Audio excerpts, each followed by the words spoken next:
Guys, I decided to add four more mistakes that we normally make on Upwork that leads us to not become successful as we supposed to be.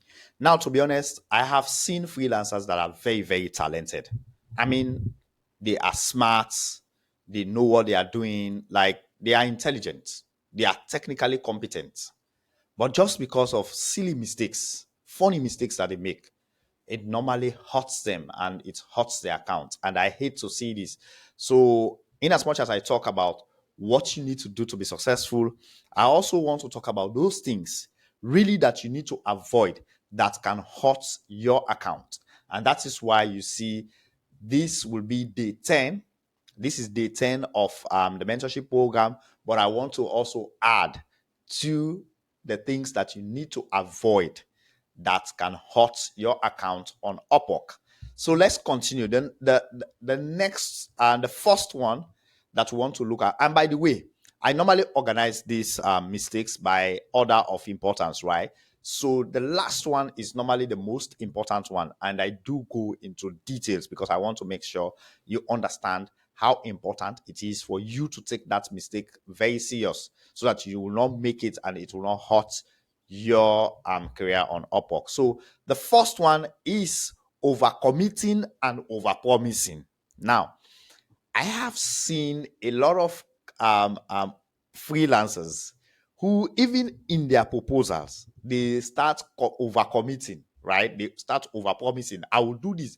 Any job, anything that the client says, they are willing to do it. Now, you are not there to beg the clients, okay?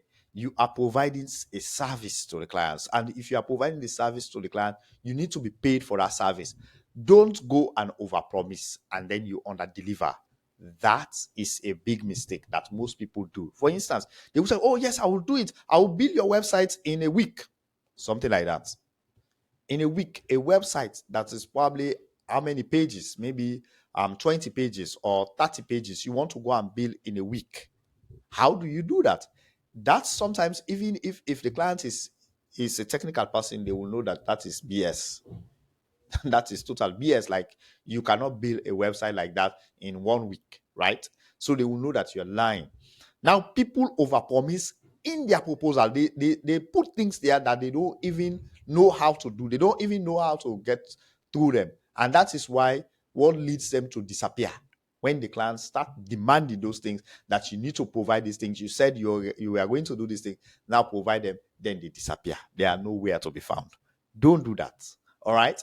Now, what I normally do is to underpromise. Underpromise in a very technical and very creative way. Even if I know I am going to deliver this work, for instance, I'm going to deliver this work within a week. I would say I will try and deliver this maybe in 1 or 2 weeks. I will not say exactly a week, right? I will say in 1 or 2 weeks, maybe a little over a week. Do you see the way I put it? Maybe a little over a week, right? So if I am unable to deliver that work within a week, the client will still understand that I said maybe a little over a week, right? They know that I did not say a week. I can defend myself. I'll be able to provide reasons why I need more time. Do you understand? But if I can deliver it within a week, I will still say a little over a week, and then I deliver less than a week. The client will be more pleased because you have under promise and then you over delivered. That is an example, a simple example of you understanding what that means. You don't have to be like trying to praise yourself or trying to exaggerate the work that you are doing just to please the client, and then at the end of the day you are not able to deliver. That can hurt you because the client will see you as incompetent because you've raised the expectations of the client, and then at the end of the day you are not able to meet those expectations. Guys, let's face it, reality is chaotic. So if you go and overpromise, overcommit, and then at the end of the day, you are not able to meet those demands, that is your problem. Because sometimes you think a task is very simple, but in reality, it is much more than that. So always create room. Say, let me figure it out. Let me take a look at it, and then I'll get back to you.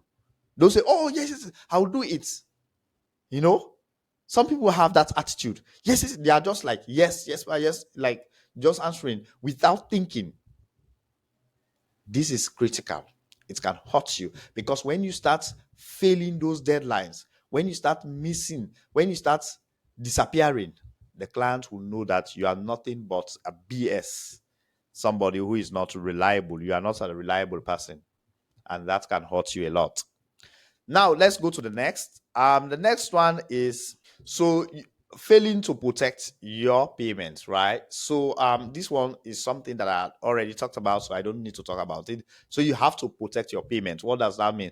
It means you need to have an offer before you work. And that offer, I explain exactly what needs to happen. So an offer, somebody can send you an offer without committing funds. You need to see that the funds have been activated. They must activate the milestones, especially for milestones for fixed contracts. They must activate the milestone of that particular work that you are supposed to do. They must activate the funds. That means they should fund the milestone. So they can fund the milestone and activate it. It means when they said activate it, it means that Upwork has taken the money from the client's account and now it is now in the Upwork account. So when you finish the work, Upwork will now decide to pay you. So it is no longer the client. The client is only responsible to click on the button to say pay. If they don't do it, you can report to Upwork and Upwork will transfer the money to you. They will check the work and then transfer the money to you. So you have to make sure that is clear. That's why I said also look at Upwork policies on this area. Read and understand how this works so that you understand how to protect yourself. Don't be in a rush. Most people have been duped or scammed on the platform wherein somebody sent a job to them because they are so in a hurry. They go and do the work and submit the work. At the end of the day, they are not paid. Don't be a victim of that. I don't want any of you guys to be a victim of that. Make sure you always have a contract and an offer and the funds are activated. It means you will see it on your dashboard that these funds have been activated. What it means is that the funds have been moved from the client's credit card to Upwork's platform. All right. Moving on to the next, ignoring clients' requirements. Now, and this is directly tied down to the first mistake, which is most times people overpromise. When you overpromise and overcommitting, what happens is that you tend to ignore the client's requirements because the client will now develop expectations, and then they give you certain requirement that these and these are the things that you need to do. They give you a task, they tell you exactly what needs to be done. Then you start ignoring them. You pretend as if you don't see them. That is a mistake. It will hurt you. So what do you do in this case? If that is happening to you and you know that maybe you don't have the skill set or you are not competent enough or you are not experienced enough to do the work according to what the client is asking, simply let the client know that you are not clear about the job and you don't know how to go about doing that particular work. If they can provide you with some guidance, you'll be able to see what you can do, right? So if you know there is something that you are unable to do or you are not sure about, make sure you let the client know. Don't ignore it. Don't pretend as if you know and then you are not doing what the client is asking. So ignoring the client's requirements is a serious mistake that most people do. Clients will think that you are incompetent or you are not detail oriented, and then they can terminate your contract. So don't do that. All right. So the last but not the least, which I was talking about, which is the most important one, is neglecting professionalism. Now, what does it mean? Now, neglecting professionalism is not the same as not being professional. All right. Not being professional means that you are not professional. Maybe you are just somebody who does not have professionalism in yourself. So you are not, you don't know how to behave in a professional way. What are some of these behaviors? For instance, showing up in meetings on time. You are there on time. Most people, they are late to meetings. Most people didn't accept meeting invites. Most people, they don't care. Like when the clients send them a message, the message will stand there. They will see it. They will just want to finish something. before they respond to a message. That is seen as unprofessional. It's an unprofessional attitude. Like, that's how the client will see it, as if they will see it as if you are not a professional person. Now, neglecting professionalism, what it really means is that maybe at the beginning of the contract or at the beginning of the job, you are really into this job and you are there, you are doing everything you can, right? You respond promptly, you communicate well, you are very interactive, you are warm, like people enjoy working with you. But then as you start getting this money and everything, you start getting your paychecks, you are enjoying the cash, then you start neglecting, you start coming to meeting late, you respond very late to messages, you are very sluggish, you disappear for a day or two and then show up. That is neglecting your professionalism.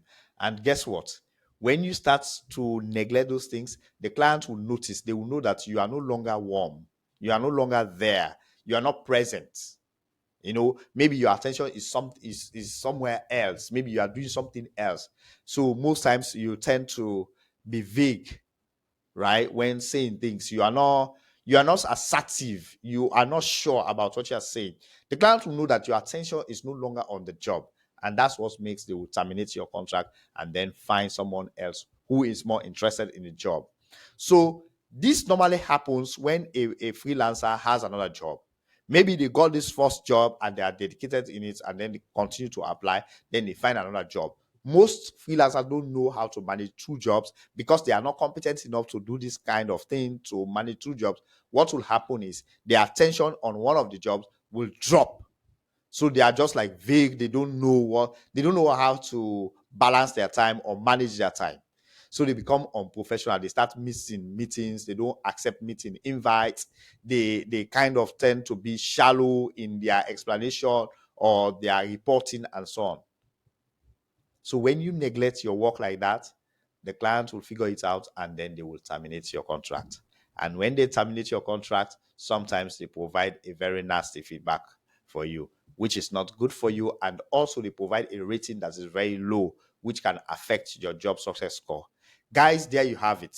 See you on the next one.